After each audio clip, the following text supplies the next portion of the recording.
Welcome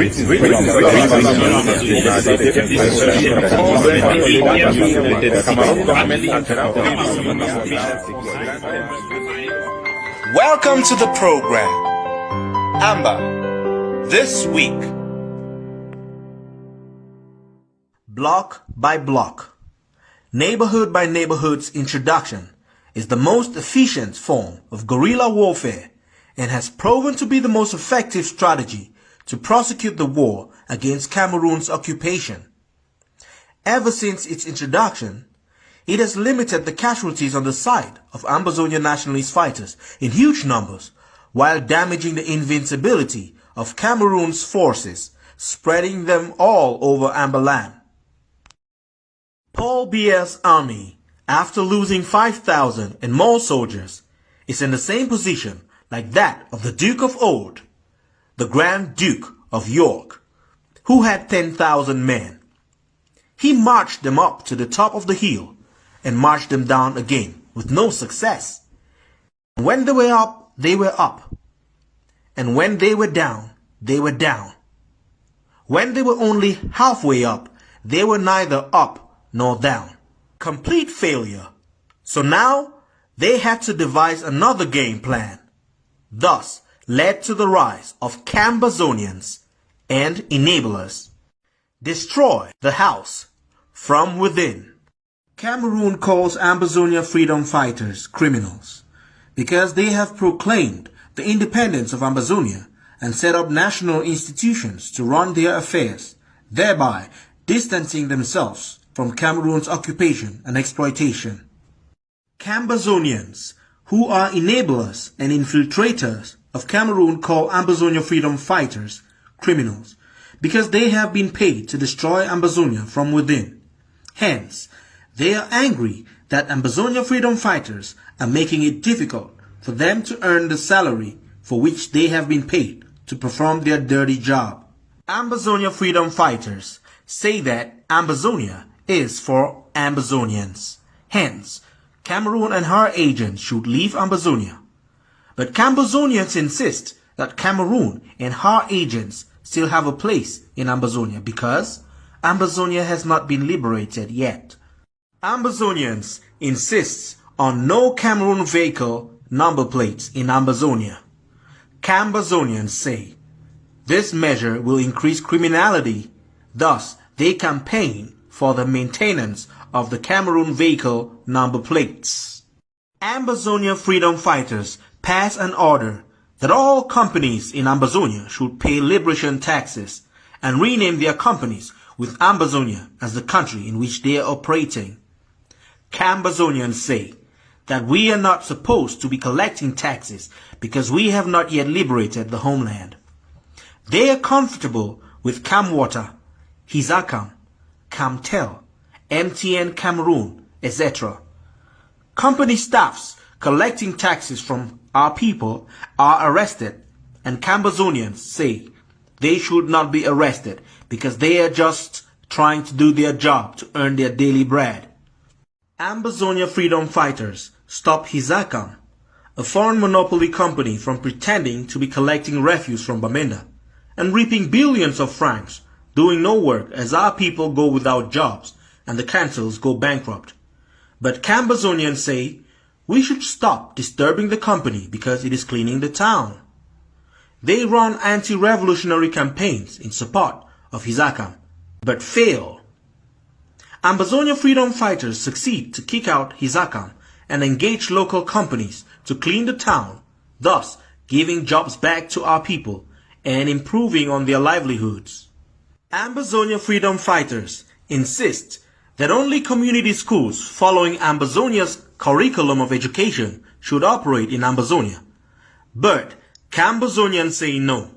We are to allow Cameroon-run schools in Ambazonia. So what was the purpose of the school boycott and the revolution in the first place? Cambazonians want us to go back to our vomit. Cambazonians cannot distinguish between a freedom fighter and an anti-revolutionary agent or an enabler of genocide because they do the same work with them. When Cameroon terrorists, whom they fondly call soldiers, kill Ambazonians, they celebrate and come out to share the pictures. When Ambazonian forces kill Cameroon's genocide perpetrators and their enablers, Cambazonians come out to speak against inhumane activities of the Ambazonia freedom fighters. Ambazonia freedom fighters say no to Cameroon's taxation in Ambazonia without development, but Cambazonians remain mute.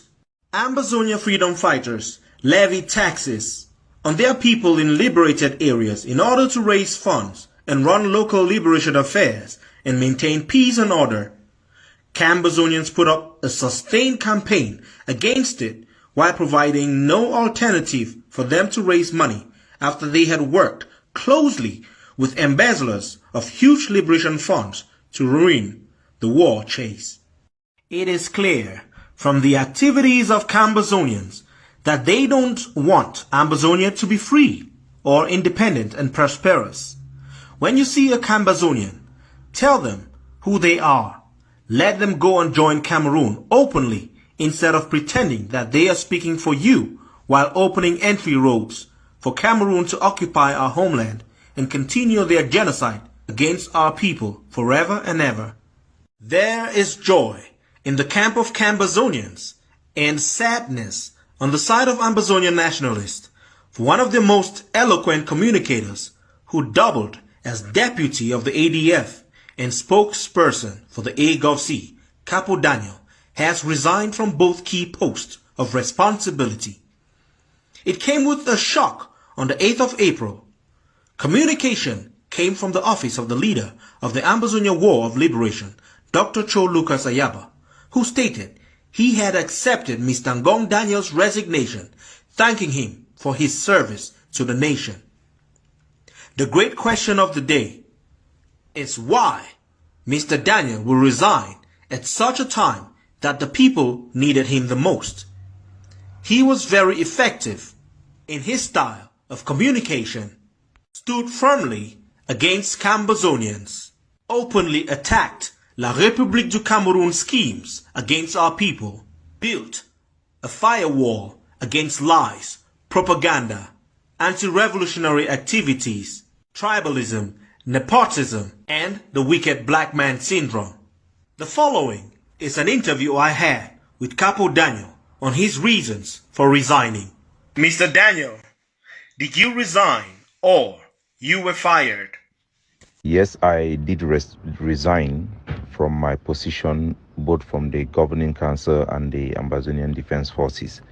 I tendered my resignation on the 8th of Saturday. What is the reason for your resignation? For the past 5 months, we have had divergence within the organization vis-a-vis highly classified and sensitive issues. And those divergences have accumulated with other issues that made it almost impossible for me to continue to mount the positions I was handling within the organization. And it reached a critical stage this past week, and I just had to step down from those positions so that I can better serve the country. The reasons why I resign have been handled within the organization. The various cycles of power have been fully briefed about these situations, and the content of which are very sensitive and are still classified and will not serve the organization or our liberation any good to be made public. So I would not be commenting on the content about what happened. Many are asking, is Capo Daniel still part of the revolution, or are you leaving the revolution for good? This is a pertinent question out there. I am not leaving the liberation war. As you know very well, there is a difference between the liberation and the various organizations. The organizations are a vehicle, a very effective vehicle for which we can channel our efforts effectively for the liberation. These are two different things. The Amazonian War for Freedom is different from the various organizations. So just because I resign from the organization does not mean I'm going to abandon the liberation of Ambazonia. I will continue to fight and advocate for Ambazonia, continue to support best practices as we pursue this cause for our freedom. I will only double my effort, and I will also be transforming my current platform into a non-communal organization so that I can formally be able to advocate for Ambazonian self-determination in that new platform. That will not be duplicating the AGFC or the ADF, but it will just be enabling me to be able to do what I've been doing, especially in the area of human rights. The Ambazonian Liberation War as a whole would have suffered a deadly blow 2 years ago when Human Rights Watch and Amnesty International were eyeing publications made by Cameroon and was trying to tag the Liberation War as an extremist fight. I suffered a lot in that regard to fight off those negative tags and to defend the cause of our people very effectively. That was something that I did by myself, and those are things that I believe the organization will need as well in the future. So the new platform that I'm going to create will be legally registered so that I can be effective in those areas. And there are other areas as well, the networks I've generated and the unique role I play, which I cannot stop. I will continue to play those roles without the former capacity of the organization. Those are very essential roles that I play that I think that I must continue to do for my country. What advice do you have for the Amazonian people at this critical stage of the liberation war? My advice for our people at this critical juncture is to remain focused and to understand that the very nature of a democratic society that we seek to establish will require divergence of view at many critical stages. So people should not be confused and should be very careful not to be taken advantage of by the enemy when we have differences. Because what will happen is that the enemy will come in with misinformation, mischaracterization in order to discourage our people and to dampen the spirit of resistance. Our people should not fall into this trap. We have sacrificed so much to look back. A lot of water have gone under the bridge, and my advice to our people is that they should remain focused, just as we, the leaders, are focused. Despite our differences or setbacks, we remain committed to this cause, and our people should be reminded of what is written in our national anthem. Our allegiance is to our fallen heroes to make sure that the ultimate price they have paid for our freedom should not go in vain. I will continue to uphold those principles and the various principles that have come to embody within the life of our country. Until freedom is attained, there is no retreat and there will be no surrender.